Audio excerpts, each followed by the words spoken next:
Hey guys, it's Michelle DiPasino with NextShark, and today I'm hanging out with Moana and Maui at the Walt Disney Animation Studios.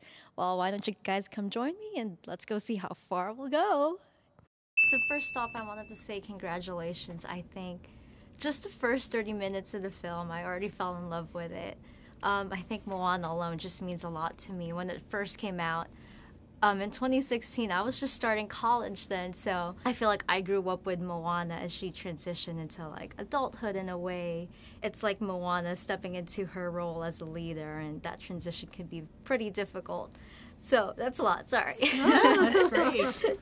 But I guess stepping into your own roles as producers, right? There must have been sort of a lot of pressure because of like the success of the first movie. So I'm curious about how you creatively approach your roles. So did you sort of have to focus more on returning to the roots of the first movie, or was it more about, pushing yourselves and the team to explore a new Moana and a new story completely? I think it's a little of both. I think that, we obviously, Christina and I were fortunate enough to work on the first film together in different roles. And so stepping into this film in the producer role was something that was new that we continued to learn on.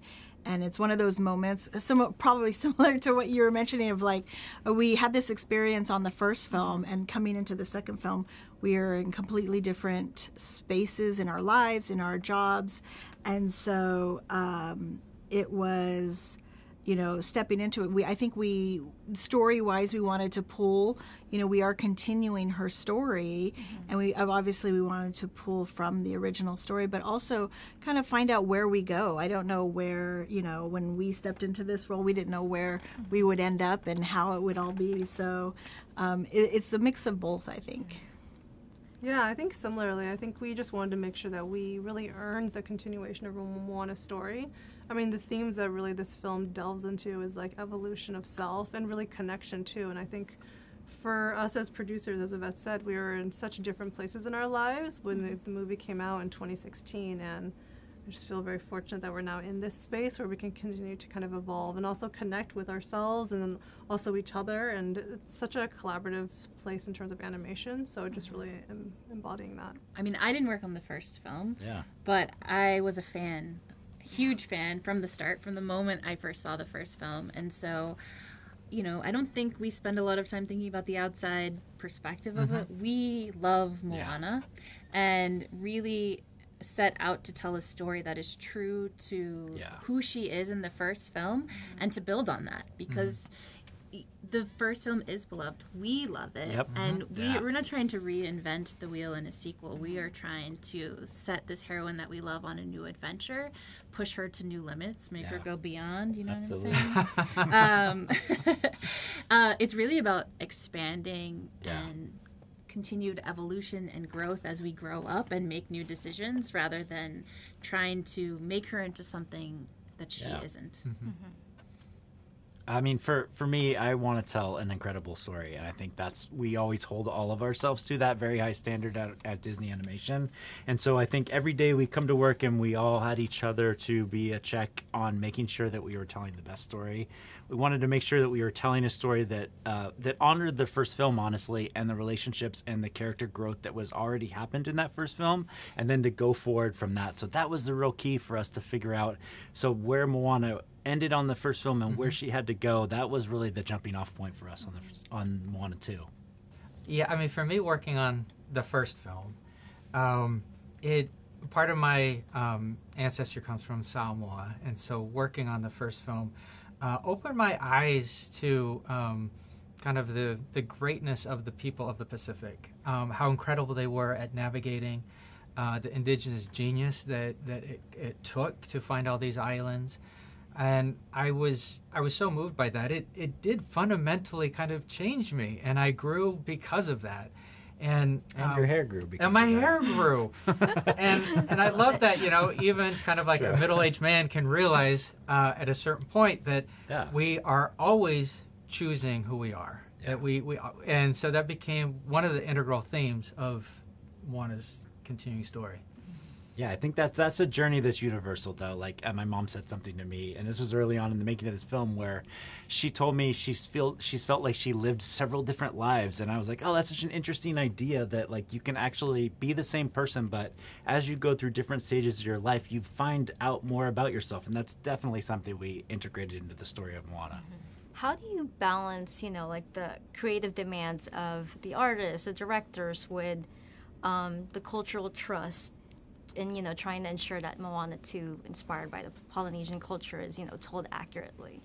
I think for us it's a really healthy balance. Like, culture and story for us go hand in hand. We can't really do one without the other in the world of Moana. So for us, especially from Dave Derrick and Dana Ledoux Miller's standpoint, they bring a cultural authenticity to it, as well as our cultural consultants, to really give us the first step forward, one, into the world, but also what is important to these people in this specific time frame, under, of course, the auspices of the fact that this is still a fantastical world with an ocean that helps Moana out. And so we really had that be the leading force.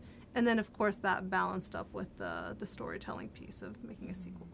And just to add, what's also so inspiring is that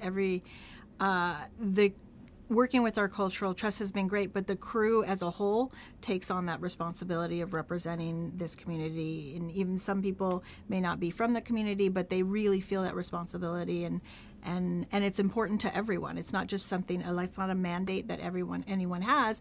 It really is a responsibility and an importance that we all hold. I also wanted to know about what it was like, working with Dwayne Johnson and Auli'i in this film. Yeah. Just sort of, how did you direct them? They've both lived with these characters for over 8 years now, and you kind of never know what's going to happen when you step into a sequel. But I remember the first day I was in the booth with both of them, and to see them walk in and just inhabit Moana, inhabit Maui, and come instantly. It was like it was like coming back to old friends. They've really become, integral to who they are. They're such easy characters for them to get back to. I think it's because they both connect so deeply to these characters and have really been champions of these stories. And their performances, like, we've found so much like extra humor and comedy. Yeah, they bring like you said, like, they inhabit these characters, and so every time we did a recording, it was a new discovery. Yeah, and if you hear them sing, you're just like, oh my gosh, you just get chills as you're, Ali'i's up there singing just her heart out, and you really feel it. Like, I mean, literally, it can bring you to tears. It's so awesome to actually see happen right in the moment. So I think we're so excited for people to, for us to share what everybody's been working on with the entire world. I was wondering, were there any new Polynesian cultural elements that were introduced in Moana 2 that you felt particularly excited to work on this sequel? I think for me, I have the best seat ever because I'm at Disney Animation and I got to be a part of Moana 2 from the very beginning when the filmmakers were deciding what story they wanted to tell when we were expanding Moana's world. And so from the very beginning, we did an exercise to look at the original film and then talk to those of us from the community to see what are some of the things we'd hope to see in her expansion of story. And it just so happened that those aligned with the storytelling and where it was going to go. So for me, just the idea of community, of showing this village that has grown, that's thriving, a village that believes in their hero, their wayfinder Moana, a village that wants to learn more about their voyaging history. For me, I think that's very exciting. I think for myself, seeing a little bit more detail on the voyaging aspect, seeing Moana kind of show things that you would see as a navigator or as a crew member, and the fact that you can't really do a canoe on your own, and so you need to rely upon your crew. I think that's another exciting part where it brings it more into what I think is an important cultural aspect of lokahi, or working together in unity. What happens when you're not in lokahi and what happens when you are. And hopefully our hero's tale is told really well, and she learns from those lessons. But I think those are important elements that I think are culturally important to share. Were there any ones that were particularly challenging? When you see your aspects of culture kind of highlighted, it's great, but you know that the story is trying to weave in everything. So I think that the biggest challenge is the amount of time we could tell a whole Moana story in an epic, like 3-season long thing. That's why I think they had to bring it into a film to make it so exciting and weave it in. I think the challenges are time constraints. How often can you see different cultural aspects, and what are the common things that you can find throughout our cultures, and maybe show those. And I think that the team did a great job of pulling that together. Yeah. I'm also curious, how did you approach blending like the ancient cultural practices with, the modern animated storytelling in a way that I guess resonates with both local and then international audience as well? Yeah, it's not an easy task to create something that we hope is resonant with as many Pacific Islanders and the world at large. We come from distinct island nations with our own distinct cultures and languages, but what Moana and the world of Moana and the story of Moana sort of has in its benefit is that our film takes place about 2,000 years ago.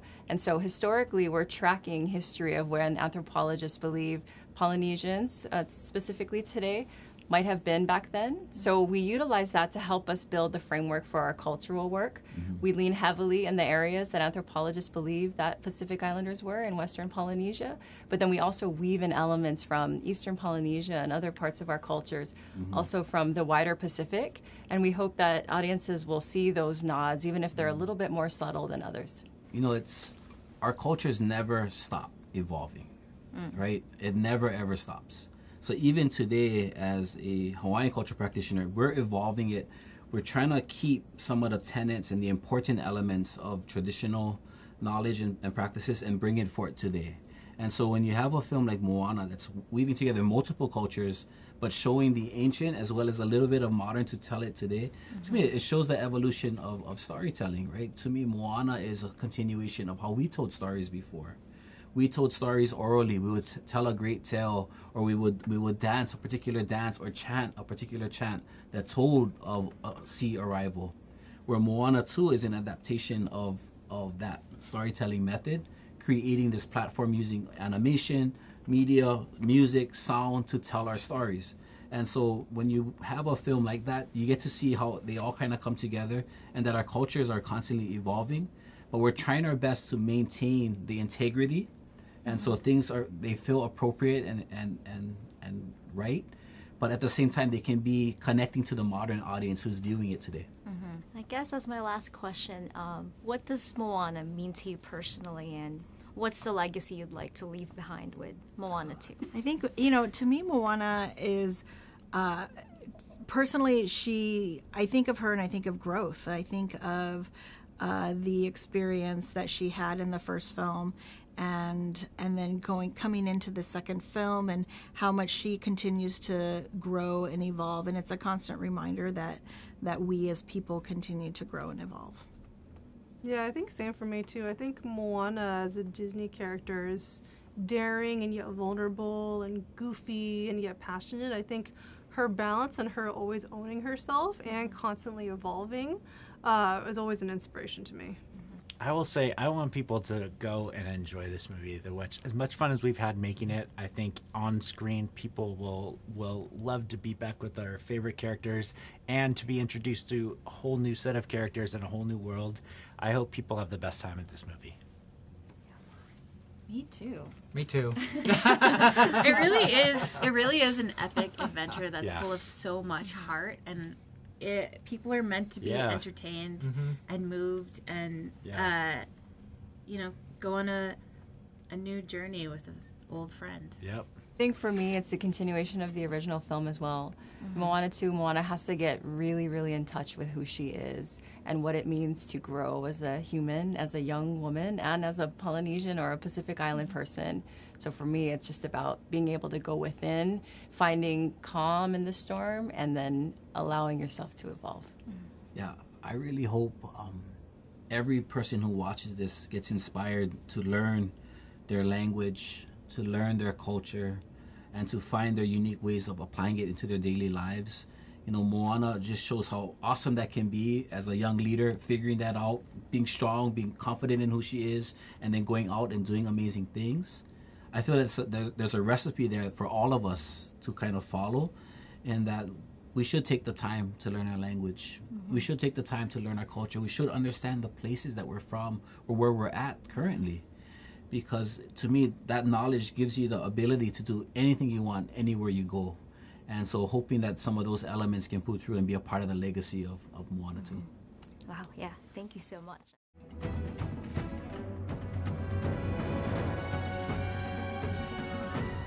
Land! It's Motufetsu!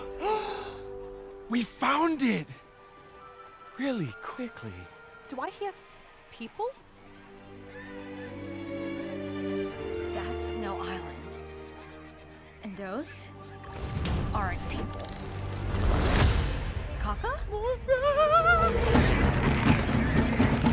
Okay, we gotta go.